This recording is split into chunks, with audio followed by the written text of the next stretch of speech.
Yeah, hard. Yes, sometimes they aren't actually negative thoughts. They are what I would call realistic thoughts. So, what can happen is that at first you might feel very, very positive. You might feel very optimistic. You might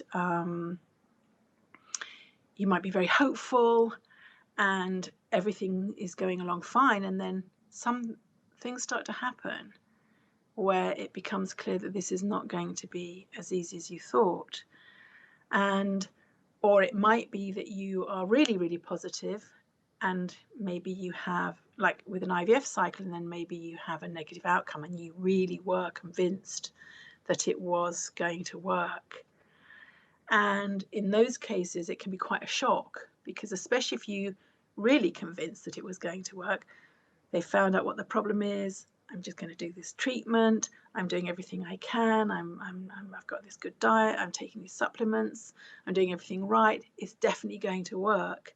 Then that can be come as a real shock, and people and women can feel like not only heartbroken and really distressed and upset and sad that it's not worked and everything that means to them, but they feel shocked too.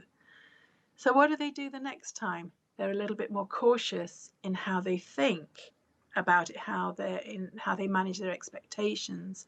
They say things to themselves like, well, it might not work this time. It might not work. And other people say, well, don't be so negative. You're thinking negatively. Husbands and male partners can often say this, who can be notoriously optimistic and buoyant in their approach. And it can be quite confusing for people, because she's not being negative.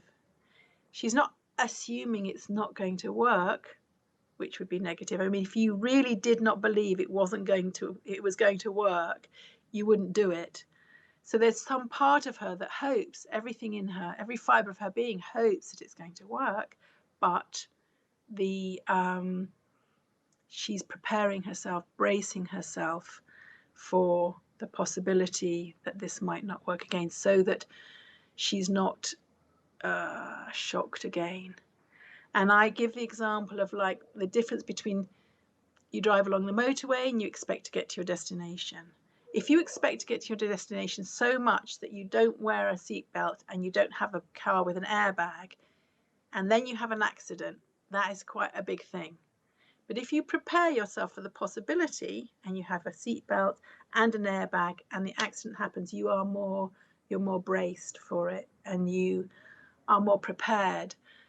And so to me, those negative thoughts, like, what if it never works? What if it doesn't? Well, what if it never works is another one. That's a different one. But being prepared for it not to work is not negative in my view. And women will often say, but I'm just being realistic, because it might not work. I've only got a 40% chance of it working, or a 30% chance of this embryo transfer resulting in a pregnancy. I'm not being negative. I'm just being realistic. I'm preparing myself for the fact that it might not work, so that I'm not shocked. And others can hear that as negative. That's why I say, are these thoughts negative? Not really. If you start to worry, what if this never works? That's a different thing. As I've said, that it's the thwarted maternal drive, all these other fears, all these other worries come in. What if it never works? But you just have to hold yourself together and keep trying.